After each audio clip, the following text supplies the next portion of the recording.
mau berleha-leha dengan uang 14 miliar itu, amat cuma 3 hari mau dipakai 14 miliar, mau apa itu? Menurut saya, jika 14 miliar dikonversi saja ke rumah stimulan, 280 rumah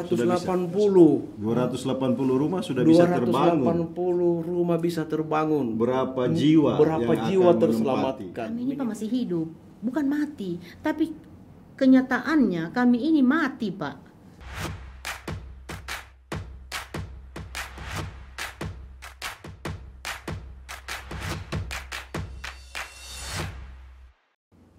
Bismillahirrahmanirrahim. Pemirsa di mana saja kalian berada, Assalamualaikum warahmatullahi wabarakatuh. Jumpa lagi di podcast Kabar 68, kabar untuk semua. Pemirsa di mana saja Anda berada, sebelum menonton acara ini, jangan lupa tekan tombol like, komen, dan subscribe. Pemirsa di mana saja Anda berada, 11 hari lagi bencana, tsunami, likuifaksi, dan gempa bumi berulang tahun yang keempat. Waktu terus berjalan, sementara penderitaan rakyat yang luluh lantah akibat diterpa bencana belum usai. Bangunan dan harta benda mereka porak-poranda, ditambah lagi janji-janji yang sampai saat ini masih dijanji lagi. Pemirsa, hari ini di podcast Kabar 68 kabar untuk semua hadir seorang pengacara senior yang banyak berkiprah untuk masyarakat susah. Sahabat saya Agus Salim Faisal. Selamat datang, salam sehat, bertemu kembali di Kabar 68. Terima kasih Toka.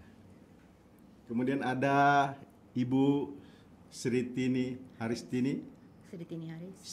Haris merupakan korban bencana gempa bumi, tsunami, dan likuifaksi 4 tahun lalu yang hari ini masih tetap di Huntara Hutan Kota. Selamat datang Bu di studio kami. Sehat walafiat. Ya, amin. Kemudian ada yang selalu berjuang untuk kepentingan nasib para penyintas yang sampai hari ini belum ditunaikan oleh pemerintah, Bapak Raslin. Selamat datang Pak Raslin di studio podcast Kabar 68. Hari ini kami membahas beberapa hal. Belum usai derita yang dialami para penyintas, tiba-tiba pemerintah Provinsi Sulawesi Tengah menggelontorkan anggaran yang disahkan oleh DPRD Provinsi Sulawesi Tengah sebanyak 14 miliar untuk kegiatan sebuah organisasi masyarakat. Pak Agus, perjuangan yang Bapak lakukan ini dalam catatan kami cukup banyak dan cukup panjang. Berapa kali berdemo, berapa kali menyurati, berapa kali memotivasi warga untuk tidak putus-putusnya berjuang akan hak mereka. Bagaimana, apa yang terjadi Pak Agus? Sebenarnya sederhana saja ini. Karena saya memang mengabdikan diri sebelumnya untuk pelayanan sama pengabdian sama masyarakat yang Tuaka sendiri tahu, di mana teman-teman saya sekarang sudah sebagian di parlemen, sebagian sudah di penguasa itu. Saya memilih jalur yang mungkin orang tidak suka, jalur itu adalah profesi advokat. Yeah. Tapi advokat yang saya jalan ini itu bagaimana juga membuka di kantor saya setiap hari, siapa saja mari datang untuk memberikan kepastian hukum. Jika ada masalah sama mereka menyangkut hak, kami terkumpul di situ sama kawan-kawan aktivis. Sini ada Mas Endi juga, ada kawan-kawan di LBH Sulten. Saya membentuk LBH Palu, LBH Poso, LBH Luwu, LBH Sigi, LBH Donggala. Semua untuk kabupaten itu hanya untuk merespon semua apa yang mengakomodir masalah-masalah hukum yang ada sama masyarakat miskin. Karena waktu reformasi kemarin, saya kurang yakin demokrasi kita itu tegak kalau hukumnya tidak pasti adil kepada rakyat. Biarlah teman-teman itu memilih di jalur politik, yang juga kami berharap berbagi peran terus yang di jalur politik dan birokrasi. Cuma saya melihat memang demokrasi kali ini yang saya geluti sebagai advokat, ternyata tambah hari tambah banyak ini. Ibu Sri datang nih, semua, Pak, kenapa tiba-tiba itu DPR ketok 14M? Iya. Anggaran hanya untuk satu organisasi dan angkanya sangat fantastis. Sedangkan kenapa? Kami ini belum dapat apa-apa, Pak Agus. Kami mau kemana lagi? Nah, ibu ini kan Ibu Sri, saya pernah lihat juga viral dari masa zamannya Pak Longki, sekarang zamannya Pak Cudi. Ibu ini paling dikenal sering aksi. Temu saya berhubungan sama dia tidak dalam hubungan relasi klien. Yeah. Tapi pas naiknya 14 miliar ini mereka datang perwakilan ke kantor. Iya, Pak Agus. Dalam pengamatan kami dan teman-teman yang ada di pers bahwa Pak Agus ini di mana masyarakat yang terzolimi hak-haknya, di mana masyarakat yang diabaikan oleh pemerintah, Pak Agus sering di situ. Apa? Itu merupakan panggilan jiwa atau hobi? Memang hobinya sudah di situ.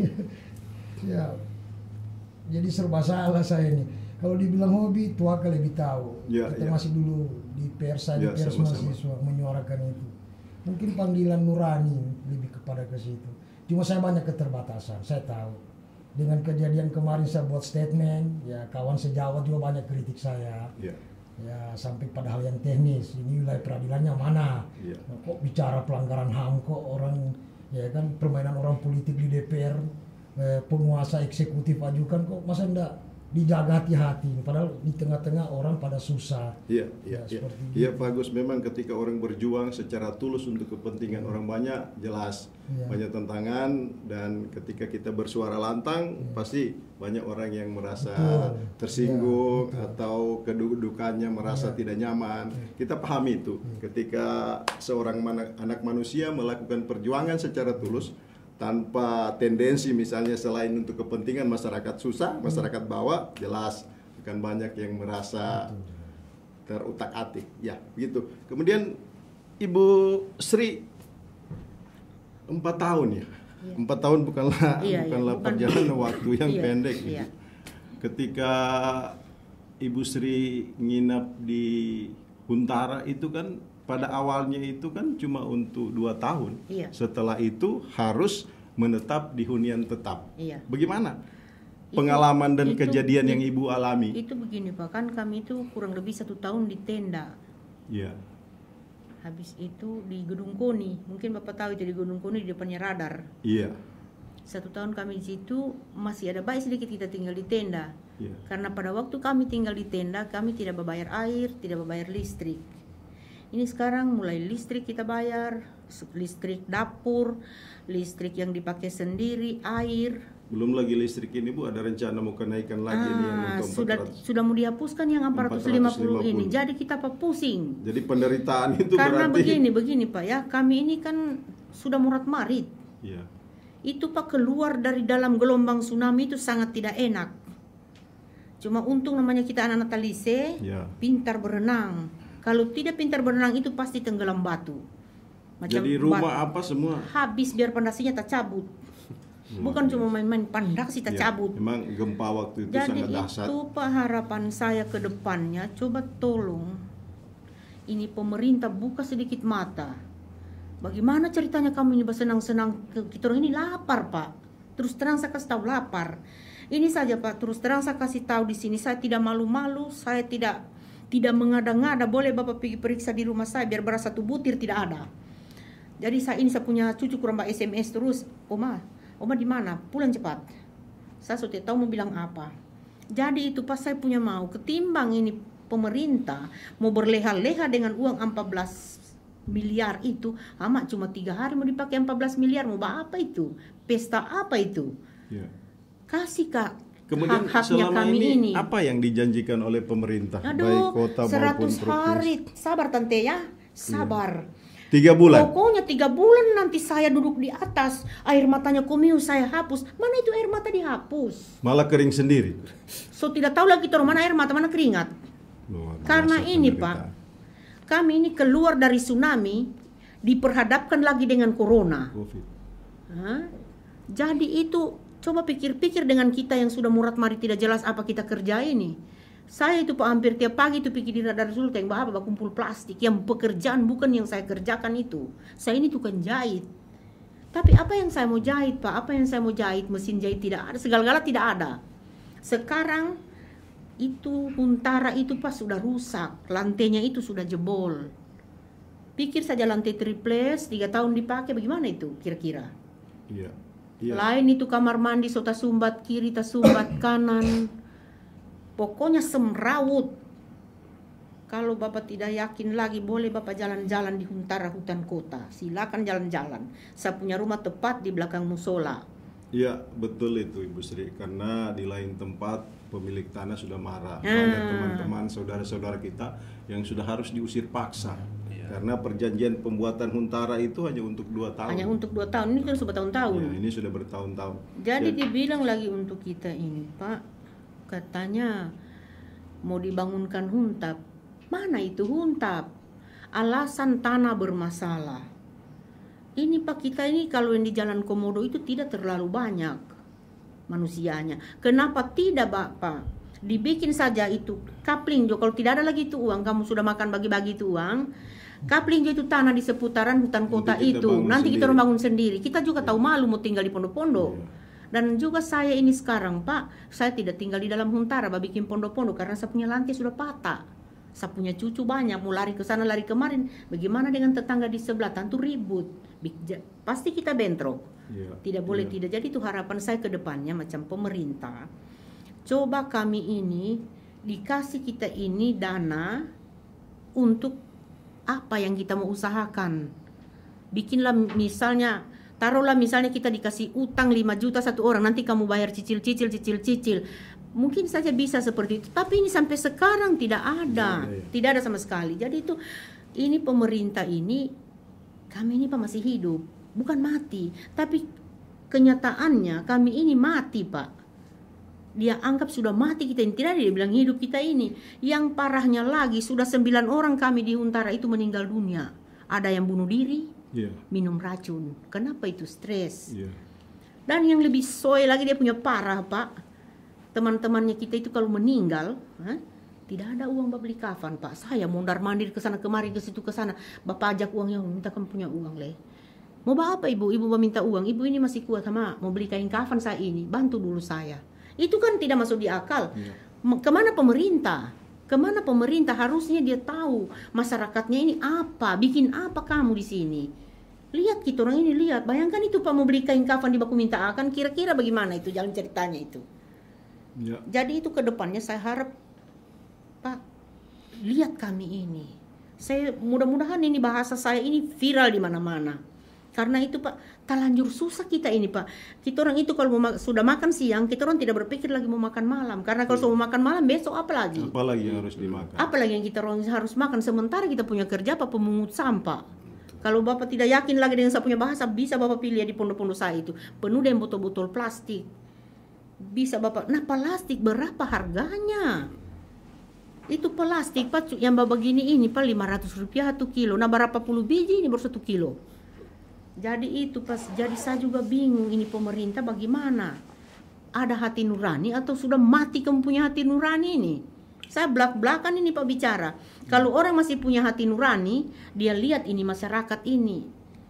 Tentu Pak jalan kemari, kasih jodoh orang kasihan biar beras. Taruhlah itu beras kamu kasihkan kita dalam 1 bulan barangkali 20 kilo soalnya itu beras juga kamu kasihkan kita orang. Tak usah yang lain-lain. Nantilah kita orang cari sendiri. Banyak kelor kita orang. Saya Pak di rumah saya Pak keliling dengan kelor. Karena kenapa Pak? Dari ujung ke ujung minta kelormu sedikit, ambil biar direbus. Jadi itu harapan saya Pak. Bapak di sini yang punya tempat ini. Saya juga tadi terkaget-kaget masuk di ruangan semewah ini, kayak kaget lagi saya karena sudah lama saya tidak pernah 4 tahun Pak saya tidak pernah masuk di ruangan ber-AC. Karena rumah saya di Jalan Komodo itu Pak ada juga AC-nya, di ruang kerja saya itu ada AC-nya. AC alam. Tidak, memang saya ada AC satu kan jahit Pak. Jadi sementara sekarang lapangan kerja tidak ada, baru juga biar juga mau ada mesin jahit, apa yang dijahit? Orang semua pada susah. Jadi itu Pak saya punya harapan ke depannya. Ya Ibu Sri, kita paham betul bahwa harapan ini sudah terlalu lama digaungkan terus-menerus. Dalam catatan kita juga akhir 2018 kalau tidak salah Pak Gus, Iya. pemerintah pusat datang. Iya. Waktu itu masih Wapres Pak JK menjanjikan agar masyarakat korban bencana itu harus ditangani. Seiring dengan perjalanan waktu, Wapres berikutnya datang lagi. Cuma berjalan-jalan. Cuma ada lagi janji, kemudian mengultimatum pengambil kebijakan yang ada di daerah ini untuk segera merealisasikan hak daripada warga yang kena dampak bencana itu. Tapi insya Allah Bu, kita terus akan berikhtiar, akan menyuarakan, karena pemirsa, kita dengar langsung betapa perihnya hidup seorang anak manusia setelah porak-poranda akibat gempa bumi, tsunami, dan likuifaksi. Kita hantam lagi dengan janji, janji, dan janji. 4 tahun itu bukanlah perjalanan waktu yang pendek, yang seharusnya mereka sudah bisa move on ya, dalam bahasa sekarang, menikmati kehidupan pasca bencana yang dahsyat itu. Mereka sudah bisa meniti kembali untuk kehidupan yang lebih baik. Tapi saat ini mereka sangat terpuruk, kecuali sisa-sisa semangat hidup yang mendasari mereka untuk terus hidup, karena kalau tidak hidup bagaimana? Jadi itu pemirsa, tonton terus acara ini di podcast Kabar 68, kabar untuk semua, dengan narasumber pengacara rakyat, relawan Pasigala, dan penyintas korban bencana gempa, tsunami, dan likuifaksi. Pak, selaku relawan, 4 tahun itu waktu yang cukup panjang. Apa yang sudah dilakukan kok sampai akhir ini misalnya hasilnya belum maksimal dirasakan oleh para korban bencana? Di mana? Di mana kendala yang paling mendasar sehingga masih ada seorang Ibu Sri masih harus menderita seperti saat ini? Sementara di luar sana misalnya ketika pemerintah beralasan tidak ada uang, tapi ada pihak lain yang diberikan uang. Artinya sesuatu yang dimulai dengan niat tidak baik pasti berakhir tidak baik. Hasilnya tidak baik. Itu yang saya rasakan, saya alami, karena saya hampir setiap hari menyambangi orang-orang yang terdampak bencana, baik itu korban bencana yang menunggu hak-hak perumahan ataupun petani. Petani Sigis hari ini juga ribuan menunggu asupan air ke sawah ladang mereka. Begitu pula penyintas. Berdasar data yang ada sama kami, hari ini masih ada sekitar 6.000 kepala keluarga yang belum mendapatkan hak hunian. Sehingga dalam berbicara pada perspektif hak asasi manusia, bahwa pemerintah kami nilai telah gagal dan lalai Pak untuk mengakomodir hak-hak korban bencana. Saya tadi tertarik pada tema awal kita terkait 14 miliar dana yang digunakan untuk ormas. Ya. Hemat saya, jika 14 miliar dikonversi saja ke rumah stimulan, 280 rumah sudah bisa terbangun. 280 rumah bisa terbangun. Berapa jiwa yang terselamatkan? Minimal penyintas layanan aman di sana, karena di sana hanya 73 kepala keluarga. Penyintas hutan kota dan penyintas daerah selamat dengan 14 miliar ini. Jadi saya sendiri menjadi bingung. Kalau untuk hal-hal seperti itu bukan menurut kami tidak penting. Ya. Tapi kalau hal-hal yang berkaitan dengan hak penyintas, DPR ini berat sekali palunya Pak. Tapi kalau hal-hal begitu ringan palunya Pak. Mengetuk anggaran. Ini kan jadi pertanyaan semua masyarakat. Misalnya ada apa? Iya, ada apa? Ada apa? Kemudian dari sekian ribu penyintas saat ini untuk Palu Sigi Donggala, berapa yang belum menerima hunian tetap? Jadi dia begini Pak, dari target 8.788 unit, target Kementerian PUPR melalui sejumlah skema dana. Karena hari ini di Palu triliunan dana penanggulangan bencana yang sumbernya sangat banyak Pak.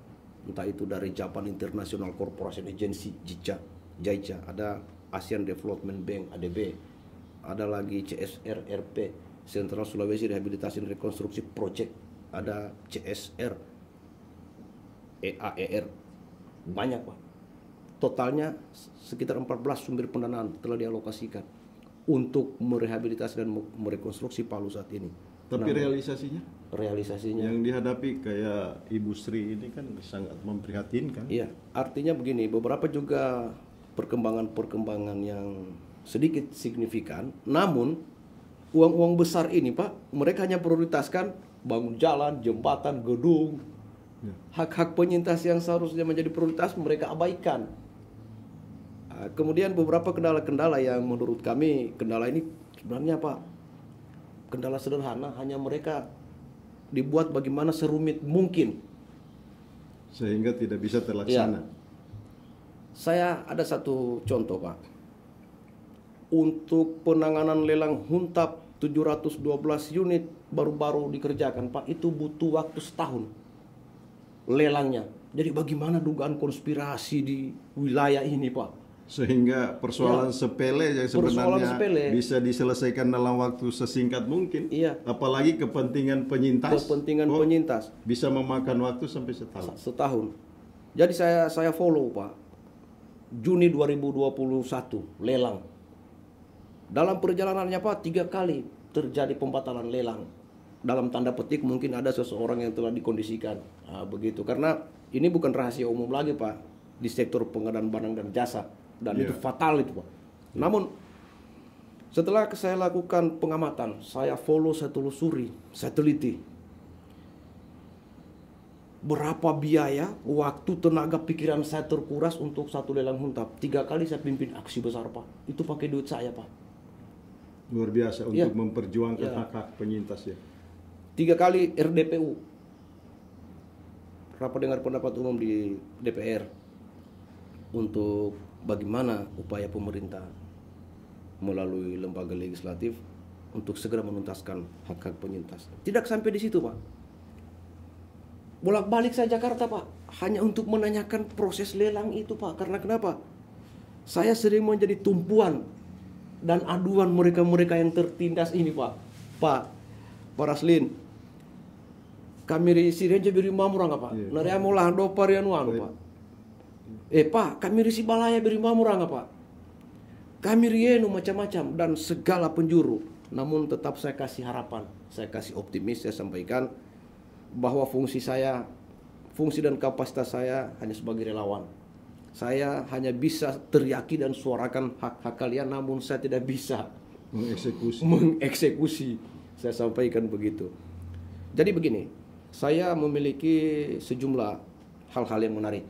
Bahwa faktor kegagalan lambatnya penanganan hak-hak penyintas, sumbernya 2 Pak.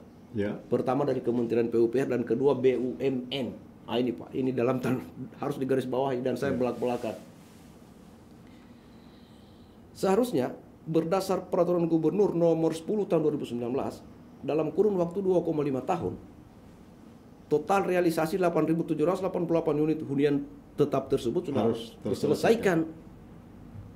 Namun ternyata sampai detik ini yang dibangun Kementerian PUPR itu dari tahap 1A 630 menyusul 1.005 unit 2020. Saat ini dibangun lagi 712 unit.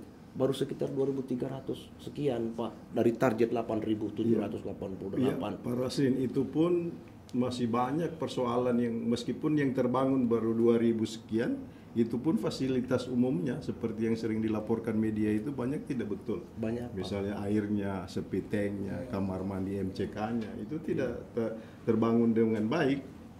Tidak terbangun dengan baik. Sehingga kalau hemat saya Pak secara pribadi, jika penanganan rehab rekon ini terkait hak-hak penyintas untuk segera mendapatkan hunian,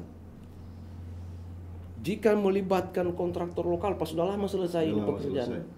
Ini melibatkan BUMN. Kemudian di subkon lagi. Ya, di subkon itu dari subkon A sampai subkon Z itu terjadi durasi panjang pembayaran, termasuk saya korban. Saya bangun kemarin sampai sekarang belum dibayar. Termasuk saya korban. Padahal kami berpartisipasi membantu, meski kami mungkin tidak mendapat untung pekerjaan, minimal modal kami kembali. Dan untuk untungnya untung kemanusiaan saya Pak. Nanti saya dapat akhirat seperti itu Pak. Namun tidak ada yang kembali Pak. Jadi ini suatu bentuk kejahatan yang dipelihara, konspirasi yang dibiarkan. Sehingga Pak, di momen, di situasi apapun saya selalu suarakan Pak, mau didengar atau tidak itu urusan nomor 18 Pak. Yang penting saya teriaki itu dulu Pak. bagian dari perjuangan, ya Pak Agus. Bagian dari perjuangan kita akan berikhtiar menyuarakan terus menerus. Pak Agus, kita sebenarnya tidak mempersoalkan misalnya ada organisasi melaksanakan kegiatan di Palu. Taruhlah alasan mereka itulah kegiatan nasional yang mungkin nantinya setelah kegiatan itu membawa dampak positif bagi daerah ini karena datang misalnya pejabat-pejabat pembesar dari pusat. Tetapi alangkah baiknya ketika itu kegiatan nasional harusnya dibiayai secara nasional juga agar tidak mengutak-atik APBD, uang rakyat yang ada di sini. Sebab kebutuhan prioritas itu masih cukup banyak. Kalau menurut hemat saya begitu, Pak Agus. Bagaimana menurut Pak Agus? Ya, saya setuju sekali, makanya saya akan gugat ke pengadilan. Iya. Karena ini kan saya yakin mereka punya motif ini terhadap kedudukan mereka di parlemen itu. Saya tidak tahu ini karena mau tahun politik berakhir. Iya, ini Pak Agus saya timpali. Yang mau digugat ini pemerintah provinsi atau DPRD? Karena ada kabar yang kita dapatkan dari DPR bahwa 14 miliar itu merupakan usulan dari provinsi, dari pemerintah provinsi. Jadi ketika TAPD, tim yang mewakili pemerintahan itu rapat banggar di DPR, mereka mengatakan bahwa hibah itu atas permohonan 21 miliar. Tetapi 21 miliar. Ya, dari 21 miliar dirasionalisasi oleh Bapeda Sulteng itu menjadi 15 miliar. Kemudian ketika dibawa di Banggar masih mengambil inisiatif, tidak setuju di korting lagi 1 miliar itu untuk kepentingan OPD yang sangat mendesak. Sehingga ketika ini kita pertanyakan ke DPR, mereka akan menjawab, tanya sama Pak Gubernur. Ini kabar yang perlu kita klarifikasi nanti berikutnya ke pemerintah, apalagi hari Senin ya, akan ada demo, kemudian akan ke DPR. Kemudian kemarin Pak Agus, kita dengar bahwa demo kemarin cukup keras ya.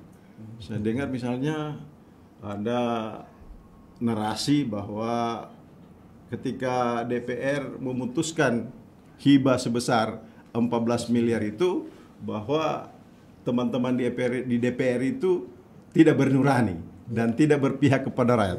Keras sekali demonya kemarin itu ya. Bahkan saya menyebut beberapa nama itu kan. Iya. Karena mereka mantan aktivis. Iya. Saya kaget. Apakah ketika mereka duduk kok tidak berpihak ke pro rakyat? Minimal dia buat statement. Saya tidak terima ini. Iya. Ini bukan soal 1000 kali gubernur atau eksekutif ajukan. Iya. Anda kan wakil rakyat. Iya. Punya hak untuk menolak itu. Banyak kejadian DPRD di Jawa Timur kalau nggak salah kemarin kan. Iya. Mentah di DPR ketika DPR tidak setujui. Kenapa? Karena ada apa kalian, saya bilang mantan aktivis di dalam. Saya sebut namanya mereka. Sudah kalau yang lain, kita tahu rekam jejaknya. Iya. Yang sarap 1, 2, 3 kawanku ini. Karena yang eksekutif pastilah. Iya. Motifnya sudah jelas. Tapi alibi yang kalian ciptakan di parlemen itu seolah-olah konstruksi hukumnya itu kalian dibenarkan bahwa 14 miliar itu adalah memang pembahasan kalian. Tapi dia lupa subjek hukumnya kalian itu adalah pelaksana undang-undang. Iya. Berakibat fatal bukan kepada siapa, kepada rakyat Nah, di tengah situasi di mana tadi seperti Ibu Sri jelaskan. 14 miliar ini dalam helatan 4 hari. 4 hari katanya. Iya. Itu saya tidak yakin.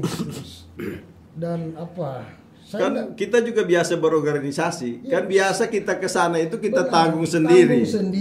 Ya, mungkin kita ditanggulangi hanya hotelnya barangkali ya. Ya kan. Saya tahu mungkin ada sesuatu, itu saya bilang mungkin mereka lebih tahu lah orang politik. Mungkin karena mau dekat tahun politik. Iya. Saya lihat sesuatu ini punya satu. Jadi kita menduga. Menduga. Ada. Saya menduga ke sana. Iya. Tapi sudahlah, kita tidak maksud itu. Saya hanya mau membuktikan di ranah hukum kemudian. Kalau memang terbukti, ini kan belum diperdakan, baru SK. Iya. Baru basic. Jadi kemarin berdasarkan surat keputusan bersama antara DPR dengan Eksekutif. antara pemerintah provinsi dan DPR itu, kalau saya tidak salah, pemerintah provinsi itu nomor suratnya 903. 903 benar. Kemudian DPR itu 160. Kemudian dari 6 item perjanjian kesepakatan yang ada, DPR telah menitipkan satu poin yang menurut saya sangat Iya. satu. Jadi pemberian hibah ini harus sesuai dengan perundang-undangan yang berlaku dan diharuskan verifikasi pemerintah daerah lebih dahulu. Berarti kelihatannya bagaimana ini? DPR kan menaruh harapan lagi ketika pemberian hibah ini harus diverifikasi lagi, harus sesuai dengan ketentuan perundang-undangan yang berlaku. Ya, itu tadi. Ini susah kalau bicara proksi. Proksinya parlemen dengan proksinya birokrasi ini susah kita. Iya. Mereka mudah sekali. Saya sudah dapat data itu. Iya. Tapi saya yakin kalau ini menjadi suatu sengketa hukum, ya nantilah kita buktikan Di di pengadilan. pengadilan. Karena orang-orang semacam Bu Sri ini akan kami bawa. Iya. Pasti kita hanya menguraikan apa kesadaran dari nurani hakim. Iya. Nah, anggaran seperti gini kok orang parlemen ini kerjanya apa sebenarnya Iya. membahas seperti ini.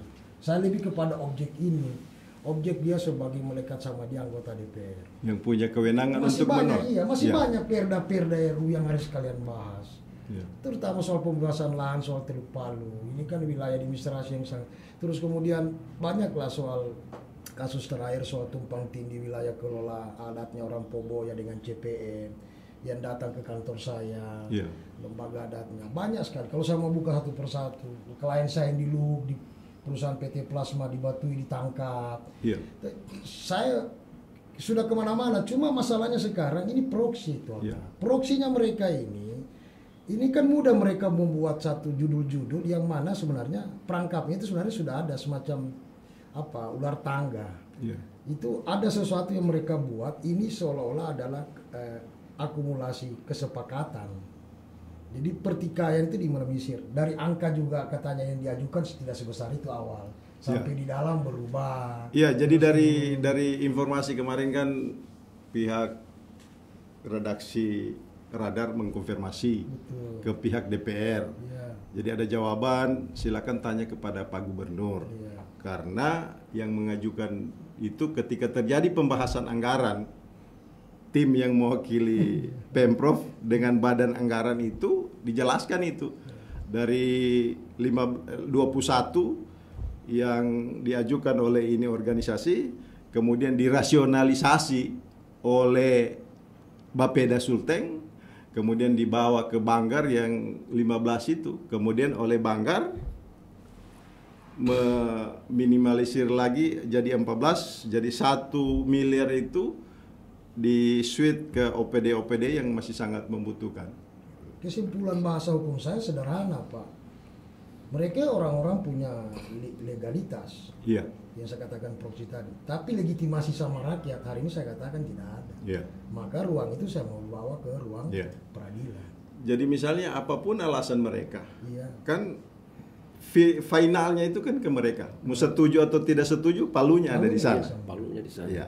Itu yang menjadi tanda tanya masyarakat Benar. saat ini, yang nantinya perlu diklarifikasi lebih lanjut oleh teman-teman yang ada di Iya. DPRD Sulteng. Apalagi hari Senin insya Allah teman-teman penyintas dan relawan Iya. serta advokasi rakyat akan mengadakan pertemuan di Kalau mereka mau hadir lagi, karena Ya. kemarin alasannya memang ada mereka ke luar kota. Tapi saya bilang kalau memang tidak ada ya kita duduki saja parlemen. Ya sangat ironis misalnya 45 anggota DPR satu pun Sungguh tidak ada. saya Iya. Saya tidak percaya. Kalau saya juga sama. Masa satu kantor pergi semua. Wah, makanya saya berteriakan di demo itu. Tidak masuk di akal kamu punya cerita ini. Jadi kita Ibu sederhanakan Sri. nanti, Bu. Iya. Nah, mungkin penyintas kalau manakala nanti anggota DPRD tidak ada kita temui nanti di sana. Kita orang Karena tinggal di situ saja. Supaya enakan tuh. beberapa kali saya aksi kalau daripada bocor kita itu, Pak. suka hitam-hitam begini kita orang ini nggak ada Pak. mereka, Pak. Iya. Begitu. Sehingga bawa tenda aja ke sana, Bu. Tidak usah bawa tenda, repot kita baku-baku pasan dengan tenda, kita Ya, duduk dinikmatilah masuk di situ. fasilitasnya. Kita Oh, menikmati dinikmati. fasilitasnya. Benar, Bu. Kan itu rakyat punya juga, Bu. itu, Boleh. itu Pak, itu gedung itu Pak, kita orang punya uang ini. Kenapa saya katakan kita orang bayar pajak Pak? Iya. Parkir motor saja dibayar 2.000. Iya. Ya, belum lagi kalau ada acara-acara besar itu parkir motor 5.000, kemana uang itu? Kalau tidak ke situ semua dia punya larinya. Jangan Pak, kita orang ini ibu rumah tangga, tapi kita tahu juga. Pak Agus, Siap. kehidupan penyintas dari apa yang digambarkan oleh Ibu Sri tadi dari hari ke hari semakin memprihatinkan. Apa yang harus dilakukan lagi ke depan? Karena demo sudah berkali-kali. Sekarang harus menggugat perda itu. Kemudian setelah itu apa lagi? Karena ini tidak boleh didiamkan. Ikhtiar harus dilakukan terus-menerus. Karena pendidikan hukum bagi publik yang sifatnya tidak dalam arti membahasakan hukum itu adalah kumpulan aturan-aturan yang sudah final. Tapi kalau saya menganut hukum progresif, pemikiran Pak Sacipto Raharjo, hukum itu mengalir dalam kehidupan manusia, dalam kehidupan sehari-hari. Ini yang harus kita wujudkan kembali. Karena filosofinya ya kita kembali saja ke ground kita, Pancasila. Ini kan mereka ini kan sila kelima ini, Pak. Soal keadilan sosial. Ya. Makanya keadilan sosial dalam rumusan 5 sila itu tidak bisa dimuat dalam regulasi hukum positif.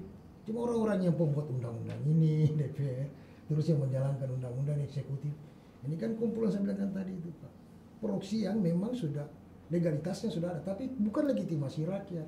Mereka ada karena ada demokrasi, pemilu, dipilih dan diganti dipilih. Nah, untuk mengontrol ya seperti pertanyaan tadi itu Aka, ya dulu kan kita waktu udah turunkan Soeharto juga begitu, mau dibawa ke pengadilan juga tidak akan. Memang harus di seluruh di Pasigala harus turun terus. Karena yang punya pansus ini setelah saya tergabung di Forum Advokat Rakyat Pasigala bersama Ibu Sri, yang cuma punya pansus itu kota, provinsi dengan Donggala. Parigi dengan Sigi tidak punya. Nah, 3 ini pansus ini tidak punya juga jawaban terakhir terhadap bagaimana apa yang menjadi harapan dari penyintas. Kalau kami para advokat yang tergabung di Forum Advokat Pasigala, ya sudah, ini kan ranahnya mereka bisa bicara seperti apa, wacananya, dinamikanya. Tapi kami lebih kepada, ini kan bukti, hak asasi mereka, dijamin konstitusi, kita punya Pancasila, ya kita bawalah ke ranah litigasi. Mungkin orang bicara, Agus kau gugatnya yang mana? Secara teknis, yudisial, sistem peradilan kita, ranah peradilannya di mana? Itu sama kamu di Facebook. Ini sudah nggak ada di punya, ini harus ke Mahkamah Agung katanya. Ya, karena tidak ada atribusi di sini. ke situ. Ya. Saya belum masuk ke situ. Ya. Karena kalau yang ke situ itu bisa menjadi debatable para kita untuk pengkayaan terhadap hukum acara kita. Maksud saya mana nih pengacara nih? Ya. Kok cuma saya? Ya. Kumpul semua dulu kita. Kumpul dulu kita semua. Kalau saya punya satu kekurangan dalam satu sisi teknis, ya kan mari, ya kan. Yang saya butuh adalah nurani. Waktu kita turunkan Soeharto kan juga begitu. Ibu saya bilang, nak jangan kau ganggu, nak kita ini pegawai negeri, maka jangan kau lawan Soeharto. Lama diyakinkan, Soeharto harus turun. Nah sama dengan begini. Jadi class action ini tetap ke pengadilan negeri. Perdebatan lagi antara class action atau civil lawsuit. Karena kalau class action misalnya kan berdasarkan Undang-Undang 45 pasal 24A ayat 1 yang punya kewenangan untuk membatalkan undang-undang atau merubah itu kan hanya Mahkamah Agung. Berarti kalau class action kita harus ke Mahkamah Agung. Itu masih debatable kan? Tetapi belum diperdakan juga, Pak. Ya, yang harus dilakukan itu adalah ada gerakan dulu. Gerakan. Minimal ada penyatuan kebersamaan antara advokat misalnya, bagaimana melihat nasib rakyat ini. Betul. Nasib rakyat yang semakin susah. Kemudian di lain pihak ada orang yang bersenang-senang dengan uangnya rakyat. Ini kan yang jadi persoalan. Ya. Karena kita tidak masalah 14 miliar soal angka itu tidak masalah. Tapi kenapa yang itu yang muncul? Kita punya CESAR, kita punya banyak investasi sini, ada tambang, ada sawit, itu kemana? Masa cuma 14 miliar ini kok digerogoti lagi dari APBD yang sudah minim. Iya, minim. Dan kalian bisa punya diskresi untuk itu secara legitimasi. Baru di samping itu yang anggota organisasi itu kan orang yang sudah pejabat-pejabat semua. Misalnya Saweran, satu yang sudah jadi 10 juta, berapa ratus orang sudah jadi. Kan? Jangan harus seluruhnya dibebankan ke... Kalau saya lihat juga Pak, tidak sebenarnya ini oknum. Banyak juga informasi sama saya masuk telepon. Mereka juga di organisasi itu banyak nggak suka cara seperti ini. Ini oknum. Jadi ada semacam kelompok kecil ya mungkin bagian daripada sindikasi. Jadi diduga ini begitu. Saya duga gitu. Nah, kenapa saya tidak mau masuk di ranah itu? Saya cuma melihat kok kalian DPR punya keputusan ini, nah saya mau gugat dong. Kalau dia gugatnya secara hukum, saya mau pastikan apakah CLS class action ini menjadi bagian ranah yang harus kalian pertanggungjawabkan di pengadilan. Kalau misalnya ini tidak membuktikan bahwa saya kalah misalnya, saya baru kasih tahu sama rakyat, keadilan itu belum milik kita. Dewi keadilan itu belum kita. Ya tidak ada jalan lain. Kalau Wiji Tukul bilang ya, yang kusediakan hanya pemberontakan. Harus berjuang terus. Kita harus berontak terus kepada sesuatu yang memperlakukan kita tidak adil. Karena cuma itu. Orang yang marah itu kan ketahuan itu, Pak. Yang terganggu dia punya porsi-porsi pembagian itu, kepentingan, ketahuan itu. Tapi kalau rakyat sudah, ini juga menjadi bagian kita. Kalau rakyat sudah masuk begini, yang saya katakan tadi, di Facebook para kawan-kawan senior pengacara, advokat, tuaka saya, mari kita tidak berdebat di hukum acara. Mari nih, saya bersedia, saya siap dipimpin oleh mereka juga, atau buka nama baru lah, atau pakai istilah apa, forum baru apa, saya siap bergabung. Asal benar-benar kita urus Ibu Sri ini. Karena orang macam dia nih, Ibu Sri merepresentasikan satu situasi di mana negara kita ini membiarkan kehidupan mereka sebagai anak bangsa. Di sini ada pemerintah, di sini ada dia punya parlemen, infrastruktur dan kebutuhan daripada pemerintahan dan parlemen ini bekerja. Tapi apa yang terjadi? Pelayanan tidak ada. Terus kemudian apa yang mereka mau nikmati sebagai hak asasi mereka tidak mereka rasakan langsung. Tapi kalau dia kemarin demo paling banyak orasi Ibu Sri, paling banyak masuk lagi ke Ibu terlalu keras nih katanya begini. Saya bilang itu tandanya bukti, saya bilang Bu. Saya bilang tanda bukti ketika kita menyuarakan sesuatu itu pasti yang banyak protes sama kita orang suruhannya si A, si B, si C.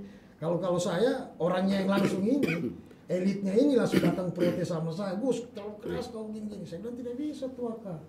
Memperjuangkan kepentingan rakyat. Kedua saya pakai mereka tanda tangan kuasa sama saya.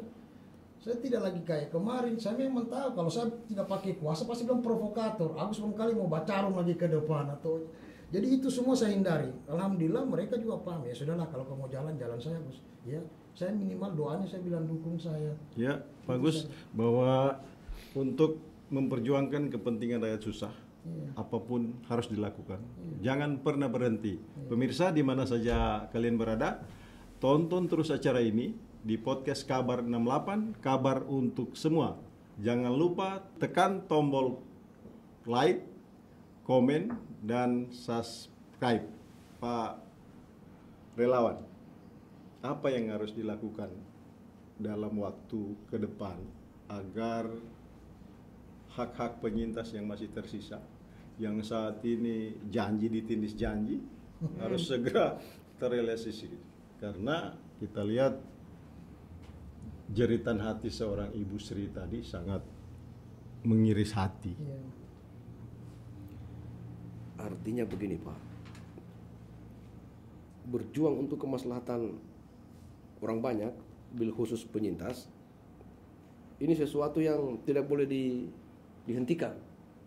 Karena ini kan kezaliman yang di depan mata, kezaliman di depan mata dan terkesan dipelihara ibarat ini. Nah, sehingga saran saya kepada pemerintah bahwa 5 balai kementerian yang dititip di Palu saat ini itu Pak tidak efektif dalam menangani sejumlah kepentingan penyintas. Balai Permukiman Prasarana Wilayah, Balai Perumahan, Balai Sungai, Balai Jalan Nasional, Balai Pemilihan Jasa Konstruksi. Nggak ada, Pak.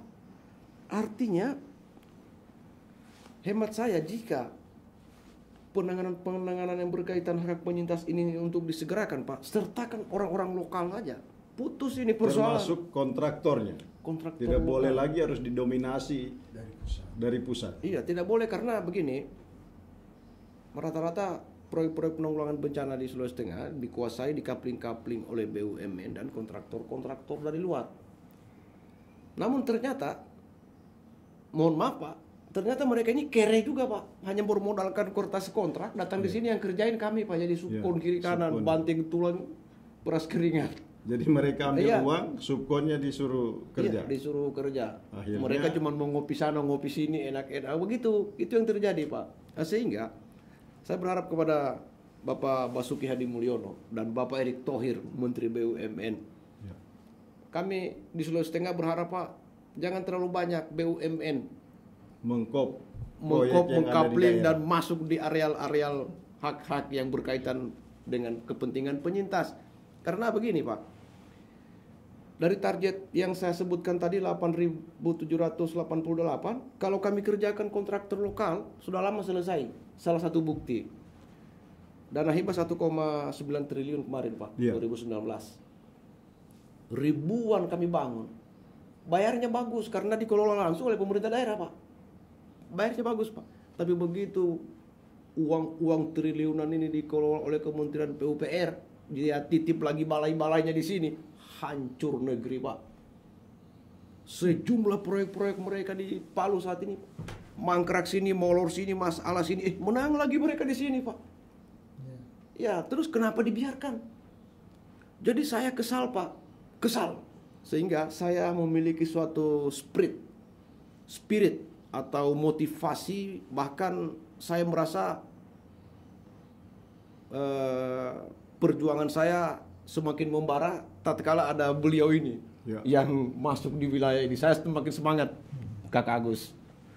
Begitu. Jadi saya berharap kepada rekan-rekan lawyer di Palu, bantu kami berpikir, bantu kasihan kami berpikir. Andaikan mesin Pak, mungkin saya sudah rusak mesinnya Pak, karena saya jalan terus, teriak terus. Sudah di oversize. Iya, sudah di oversize 100. Dulu. Oh, tapi saya tidak pernah lelah Pak, saya tidak pernah lelah untuk kepentingan Iya. Jangan penyintas. di oversize dulu Pak Raslin, karena masih banyak harapan masyarakat yang harus terus-menerus diperjuangkan. Pak Agus, mungkin di akhir bincang kita ini ada harapan kepada pemangku kebijakan, pengambil keputusan dan diskresi, serta masyarakat penyintas yang masih ada di huntara-huntara sana. Karena perjuangan kita ini belum sampai berakhir di sini, masih panjang. Saya berharap sikap DPR harus sejatinya mengeluarkan statement dengan kehadiran kita untuk yang menggugat mereka ini. Jadi membuka diri lah, seperti ceritanya Pak Kamil tadi kan. Kenapa sih mau ditutup-tutupi? Bapeda skemanya begini ya kan, usulan dari eksekutif. Dibukalah, karena Anda ini wakil rakyat. Terus kenapa itu yang dibahas? Kenapa 14 miliar angka itu yang keluar? Hukum ini kan sebenarnya dia hanya mengikuti daripada kepentingan politik dari suara mayoritas, itu rakyat. Itulah demokrasi. Kalau ini mereka yakini, saya pikir ini sudah waktunya mereka merebut hati rakyat sekarang. Urusan mereka mau nanti running 2024 itu sudah soal rezeki masing-masing. Tapi perlihatkanlah bahwa demokrasi kita itu harus berkualitas lah. Jangan sekumpulan daripada mafia anggaran, punya kepentingan kriminalitas terhadap politik yang mengedepankan soal hal-hal yang sifatnya target instan, sesaat. Saya menyebutnya harus begitu Pak Kamil. Karena kenapa? Ini soal nurani kayak industri. Dekat, mereka mungkin tiap hari lewati tempatnya Bu Sri. Saya cuma untuk itu saja. Secara terbuka lah, bahwa negeri ini dibangun oleh kaum-kaum intelektual, kaum cendekiawan, ada Sahrir, ada Gus Salim, ada Soekarno, ada Hatta. Janganlah di tengah kemerdekaan yang sudah kita yakini adalah bangsa yang besar ini Kemudian mungkin untuk gubernur selaku Saya pikir Cudi harus lebih grassroots lah, turun ke lapangan. Ya Iya. kan? Tadi dia buat statement tadi. Dia akan perhatikan katanya soal ini. Cuma kalau saya melihat gubernur harus punya empati, turun lah ke Iya. lapangan. Gitu. Rumahnya paling dekat lah macam Ibu Sri, di Jalan Komodo. Jalan Komodo. Sudah tidak tinggal di Jalan Komodo Pak, Di di utara hutan kota. utara hutan kota. Kota. Saya kenal baik kalau dengan Kak Cudi itu. Beliau ini kan kita tahu Iya. orang ini. Cuma sekarang kan persoalannya rigid karena semua tadi saya bilang proksinya ini ada sistem masing-masing. Ada sistem masing-masing. Membatasi. Nah, Membatasi. kita tidak bisa lagi masuk kepada kepribadian beliau ini. Ada satu sistem di mana yang saya katakan proksi ini terlalu banyak nih gerbongnya, nih kepentingannya. Nah, kalau kita tidak dobrak, ya maaf kata, biar Kacudi di situ, walaupun ya kan, atau siapa Muharram ada di parlemen, ada mantan direktur Wali Ibrahim di situ, ya saya bilang harus kita labrak. Labraknya bukan untuk menghantam mereka, tapi di mana kalian itu benar-benar bekerja untuk kepentingan rakyat. Itu tadi saya katakan, keluarlah, turunlah ke masyarakat. Iya. Turun di masyarakat, baru kita urus ini penyintas.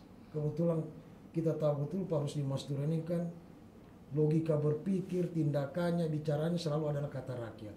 Kemarin dia mengajak 3 gubernur membatalkan kontrak izin vale. Itu sudah jelas, karena masuknya divestasi. Tapi tolong yang penyintas ini, Yang penyintas. dari zamannya Longki kan kita selalu tuntut sama Ibu Sri ini. Katanya kalau sudah maju, dia akan lolos nanti gubernur, ini akan mau diurusin. Nah, tapi yang muncul justru usulkan ke DPR. Iya. Jadi 14 miliar. Iya. Ini ada apa? Jadi nantilah lihat kita hari Senin. Saya ingin mudah-mudahan ya semua harus turun lah. Dan kami turun ke lapangan itu demo bukan dalam arti menunjukkan antipati, tapi menunjukkan bahwa ini ada yang tidak adil dan kita harus perjuangkan ketidakadilan ini. Nah, kita butuh statement dari mereka besok. Seperti Ya. itu. Ya. Mungkin Ibu Sri setelah apa yang sudah disampaikan tadi, mungkin di akhir bincang kita ini, dan ini insya Allah didengar oleh mereka-mereka yang pemangku kebijakan yang ada di luar sana. Harapan saya ke depannya, macam pemerintah, tolong lihat kami yang di bawah ini. Karena perlu diketahui, kalian duduk di kursi yang empuk, itu karena tangan-tangan kasar kami. Kami yang memberi suara, kami yang memilih. Kenapa di saat kalian duduk di kursi yang empuk, justru kami yang orang bodoh ini, bisa-bisanya kau tidak lihat kita ini, besar saya punya badan ini, bisanya kau tidak lihat, buta. Jadi itu kami ini Pak, coba tolong, biar cuma jalan-jalan lah datang di kita punya huntara, lihat masih hidup kamu ini. Ya. Kita ini oh masih ada yang lihat kita orang ini, biarlah kamu orang tidak bawa apa-apa. Coba Mbak, bawa begini, masih hidup kamu tuh tidak, berarti kita orang masih Karena hidup. Ibu Sri dan teman-teman dan kita semua adalah tanggung Itu. jawab mereka sebagai orang yang mendapatkan amanah. Karena kita, untuk saya ini Pak, saya dan menyelenggarakan. teman-teman yang ada di Huntara itu Pak, kami ini warga negara Indonesia, kami punya KTP, punya kartu keluarga. Ya, Ibu Sri. Kira-kira kalau saya kumpul semua nanti ini penyintas Talise ini dengan penyintas Mamboro, apakah tidak ribut nanti itu di DPR itu? Kalau kita orang mau pergi tidur di sana, tidak usah kamu keluar supaya orang tidak pulang-pulang. Kita lakukan. Sekali-sekali kita nikmati fasilitas itu. Iya. Itu. Karena Pak, terus terang sama di Huntara itu bukan main, dia punya panas. Apa saya tidak nanti hitam begini saya ini? Sekarang sudah kayak itu. Waduh, kalau monyet saya. Dulu juga hitam, tapi sekarang hitam sekali. Keterlaluan sudah hitam. Jadi Pak, sekali-sekali kita orang mau diam-diam dulu Iya, di bawah ada AC. yang ada Ya toh, AC-nya. ada AC-nya di situ kan, diam-diam. Waduh, ini segar ini udara Iya. biar tengah hari. Tidak kita kayak di Huntara itu Pak, kalau tengah hari diam-diam di hutan-hutan kota itu kan banyak pohon situ, sudah kita diam-diam macam orang gila. Oke.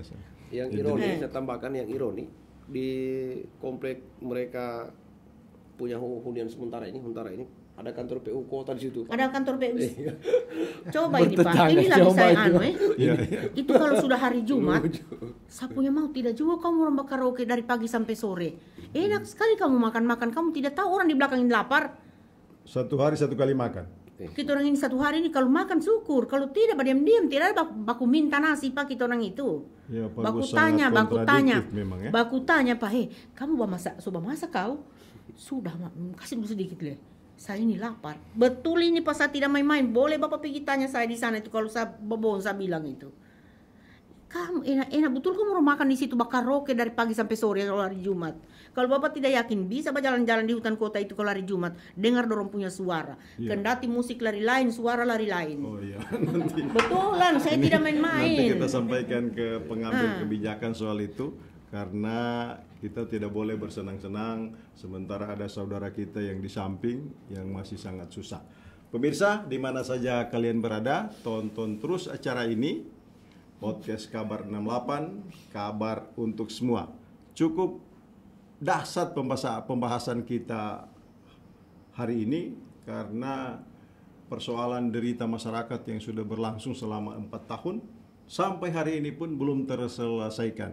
Mereka ditimbali dengan janji, kemudian janji dan janji lagi. Tetapi saya berharap teman-teman penyintas, relawan, pengacara rakyat jangan berhenti sampai di sini. Mari kita terus menyuarakan dan berikhtiar. Insya Allah ketika kita bekerja tulus dan giat-giatnya, hasil akhir yang kita dapatkan akan menjadikan penyintas terpenuhi hak-haknya dan mereka bisa hidup layak seperti warga-warga yang lain. Itu harapan kita. Kemudian bagi pemangku kebijakan dan pemangku kepentingan dan pengambil kebijakan yang ada di sana, tolong dengarkan suara kami dari rakyat kecil yang menderita. Kami adalah bagian dari tanggung jawab kalian yang mendapat amanah untuk mengemban kepemerintahan yang ada. Sampai di sini diskusi kita dan kita lanjutkan di sesi berikutnya dengan topik yang masih sama karena persoalan ini masih panjang. Terima kasih Pak Agus sudah sampai di bilik kami. Ibu Sri terus berjuang agar hak-hak ibu dan penyintas lainnya akan segera dipenuhi. Terima kasih Pak Relawan, Siap. jangan berhenti sampai di sini. Kita akan terus saling membantu Pasti. memperjuangkan susahnya masyarakat.